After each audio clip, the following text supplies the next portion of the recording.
What's up guys, RedFlyer here, back with another video. Today I have my Unturned PvP tips and tricks for you guys. I'm going to be giving you everything on how to win Unturned PvP. I'm really excited for this video, but before I get started, I do want to say if you enjoyed the video at any time, be sure to drop me a like down below and subscribe to see many more videos. It really helps me out, and now let's jump right into it. So the first thing I want to talk about is visibility, because you want to do everything in your power to make it harder for the other person to see you and to make it easier for you to see the other person. So first we're going to talk about some things that make it easy for the other person to see you. The biggest one is night vision. If you have night vision on and it's nighttime, it is going to be very easy to see you. As you can see on screen right now, the picture on the left is someone with night vision, and the picture on the right is the exact same player in the exact same position at the same time without night vision. As you can see, the one on the left is way easier to spot, but there are a few quick fixes to this. One is by taking off the night vision. No, pressing N does not turn off the night vision. You can still see them, but you can take them off. Or what you can do is use any kind of item that goes on your eyes from the workshop, not from the workshop, from like the store, from the market. Any market item, like the glasses you get when you buy Unturned Gold, or there's a bunch of them. There's a bunch of weird glasses. I think there's aviators, a bunch of in-game items that you can get. Any of those, and then all you have to do is toggle by clicking on the little circle thing under your character in your inventory. You can toggle that on and off, and once you turn those on, those will replace your night vision, and as long as they're not a mythical, they're going to be better than the night vision because they won't glow at the nighttime. And another one is the rangefinder. As you can see, when the rangefinder is on, it will be either red or green depending on whether your target is within your range. But either that red light or that green light is still really easy to spot. But with this one, you can actually toggle it on and off with the B button. So all you have to do is press the B button when you're not aiming down your scope and there's no light, and then as soon as you aim down, you press B real quick, line it up with your rangefinder, and then press B again to turn it back off, and they won't be able to see you. And finally, mythicals can also be a problem. I keep my mythicals on. Right now I only have one mythical. Shout out to CD Large for hitting me up with this lovely news cap. I keep my mythicals on just because I like the way they look and I think it's kind of fun. But if I'm playing really hardcore PvP, I will turn them off by clicking the little circle once again in the inventory under your character. You can turn them off, and then you can't see any of your mythicals. You just look like a normal character. And if you want to show off all your mythicals again, you just click it to turn it back on. And I just recommend having them off at nighttime, or if you're really playing competitive, because they make it way easier to spot you from far away, and they can show you around corners and just give away your cover, and the light is just really easy to pick up. So turn them off when you're PvPing, turn them on when you want to show off to your friends. And the last thing you can do is use Unturned Gold to make your skin green. A lot of people do this, and I at first wasn't sure why so many people are green in this game, but actually it's used for camouflage. So there's tons of videos on YouTube on how to do this, so you've probably seen it before, but real quick, all you have to do is take a screenshot in game and then go to any photo editor like Photoshop or GIMP, or possibly even Paint, not Paint, but Photoshop or GIMP, and then you could draw the color from the screenshot and it'll give you the RGB values, and all you have to do is go in game and set the values, or just pick a green that looks close to it. And once your character is green, then when you lay prone in front of any kind of grass terrain, you will blend in. It's pretty much a easy ghillie suit without actually having a ghillie suit. It's a free ghillie suit. So it's pretty nice, and that makes it a lot harder for people to see you. I don't really like it because it's kind of weird because your skin's green. But if you want to do that extra edge in PvP, by all means, go ahead. And one quick tip for spotting other people is turning off foliage in your settings. I usually keep it on because I kind of like the way it looks, and I usually have it on like high or ultra just because it makes the game look a lot better. But if you want to turn it off, you can turn it off completely, and then there's no foliage, and that will make ghillie suits essentially useless because it'll be a lot easier to spot people who are laying in grass or laying in flowers or in wheat or any of that kind of stuff. I don't know if it covers up wheat, maybe not. But it just makes it a lot easier to spot people, but I think it makes the game look a little bit worse, which is why I don't do it. But if you want that extra edge in PvP, go ahead. So the next thing we're going to be talking about is hearing. The first thing we're going to talk about is footsteps. Footsteps are extremely loud in this game, which is why you always want to be playing with volume, especially in Alpha Valley Arena, because you can hear those footsteps in houses. But the way to counter that is by crouching or proning, and your character will be silent. Obviously, you move a little bit slower, and it's harder to jump, but it's definitely worth the difference because your character will not make any sounds, and people will not know if you're coming. Going on with footsteps, if you have a surround sound headset that you can use, it will make you way better at Unturned in just about any other game, because you'll be able to hear people coming up from behind you or in front of you or to the sides, And even any kind of headset that you could turn up is good because you'll hear footsteps coming from somewhere. But for example, I have asteroid 50s, so these things, I can put them in footstep mode and turn it up high, and I can literally hear, like, I hear footsteps, and instantly I know if they're to my right, to my left, in front of me, behind me, back to the right.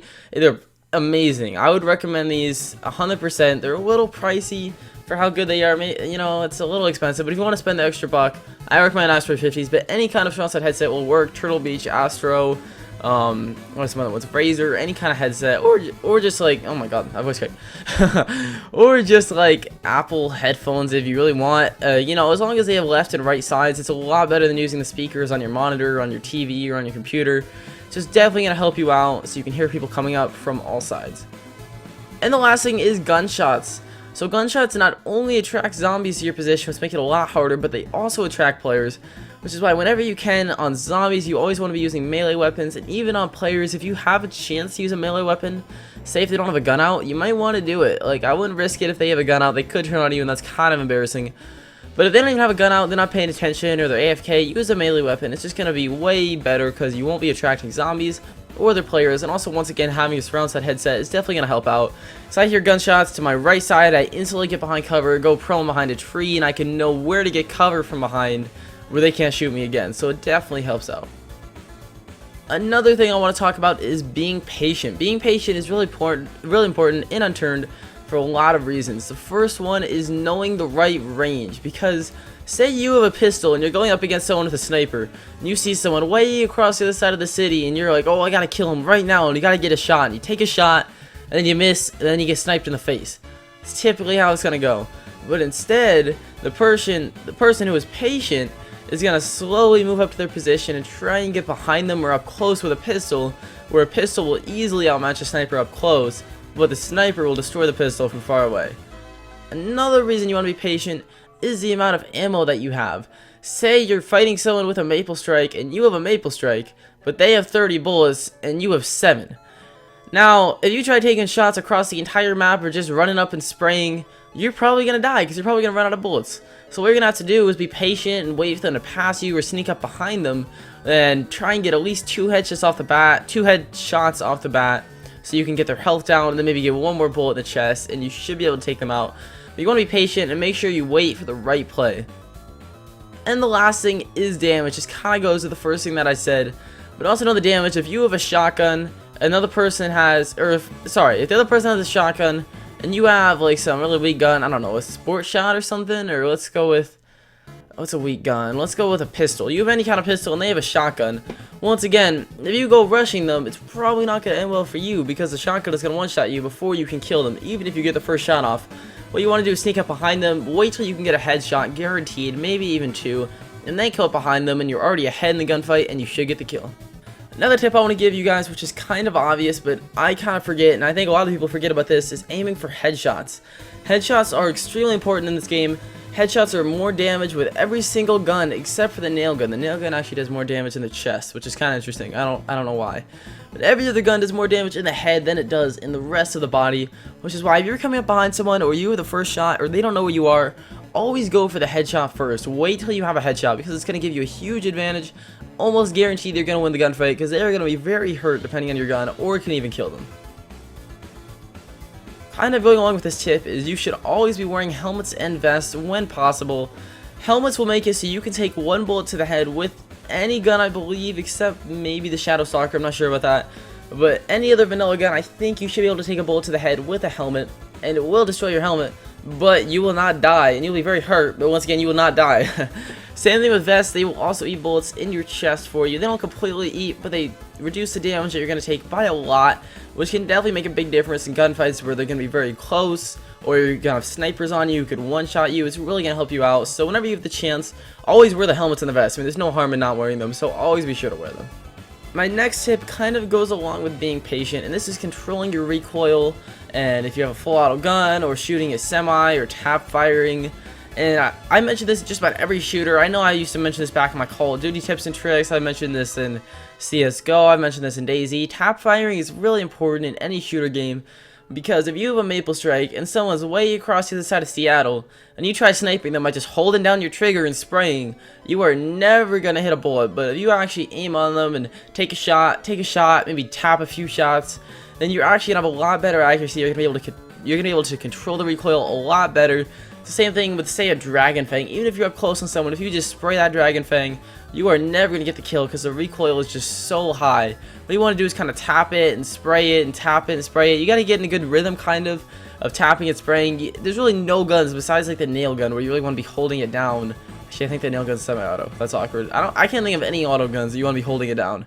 You always want to be tap firing and spraying and just get yourself a lot better accuracy. And one of the final tips I have for you guys is choosing the appropriate gun. And once again, you want to make sure you have the best matchup possible. So say you have a Timberwolf, a Maple Strike, and a pistol in your backpack. There are different times that you want to be using each one of these. Say you're on top of a building in Seattle and there's someone down on the ground running towards you, spraying at you with a Dragon Fang. You're obviously going to want to pull out that Timberwolf, go for a quick headshot, go for a snipe kill, because you're going to have the best accuracy and the highest damage with that gun. Or say that you are in a building going corner to corner, you're probably going to want to use that Maple Strike so you can spray around the corner, or even better, a shotgun if you have it. And maybe you could use a pistol too. I guess there's actually no really good time to use a pistol if you have any other gun. Well, say you have a pistol and a sniper, and you're going corner to corner, you're going to want to use a pistol, because the sniper, say you miss your first shot, you're pretty much dead. The pistol, you miss your first shot, you can still spray them down. So you want to make sure you choose the appropriate gun for the situation. Make sure you have your guns ready in your inventory so you can control right click them really fast. That's another tip while I'm talking about it. I kind of forgot to add this to my list.